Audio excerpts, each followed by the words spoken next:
I discovered this, it was transformative for me and transformative for my patients. There are two kinds of people in life. There are people who have plans and goals and work towards those goals. They're like, I'm gonna get up today and I'm gonna advance towards my goals. I wanna accomplish this in life. I'm gonna get better at this.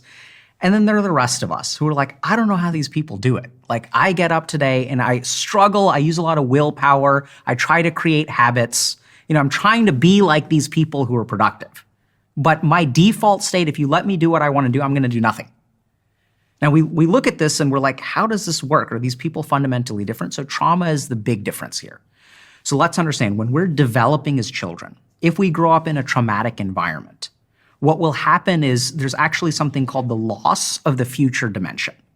So I'll give you an example of this, right? So let's say I go to my parents and I say, hey, I'd like to have a birthday party. Can I invite my friends over? And then parents say, sure. Next day, parents are drunk. They get mad at me. They're like, no birthday party.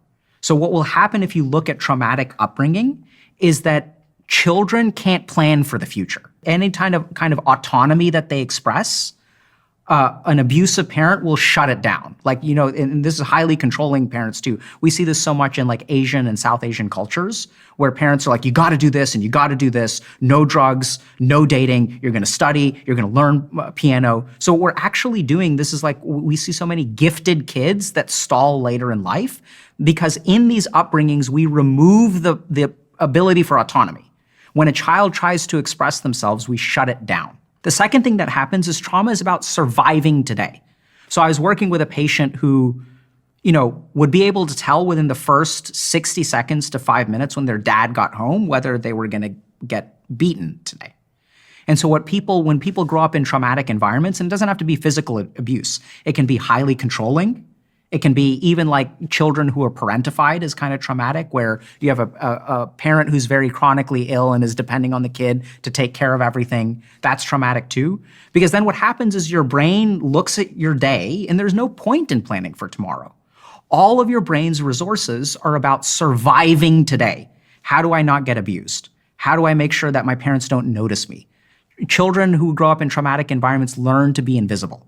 And so then something very important happens in the brain, where it stops planning for the future because any plan for the future can change depending on whether your parent is drunk or not. And then if I was gonna have a birthday party, I told all my friends and I got canceled, now that hurts so much. So what happens when we get traumatized is we go into survival mode. We go into protective mode. And this is even mirrored physiologically, where we have two states of the body. We have our catabolic state, where we're breaking things down, we're trying to survive the moment, and we have our anabolic state when we are building for the future. Mm-hmm.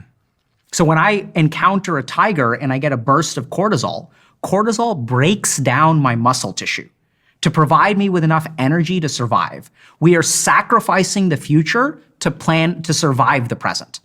And that happens on a physiologic level, it happens on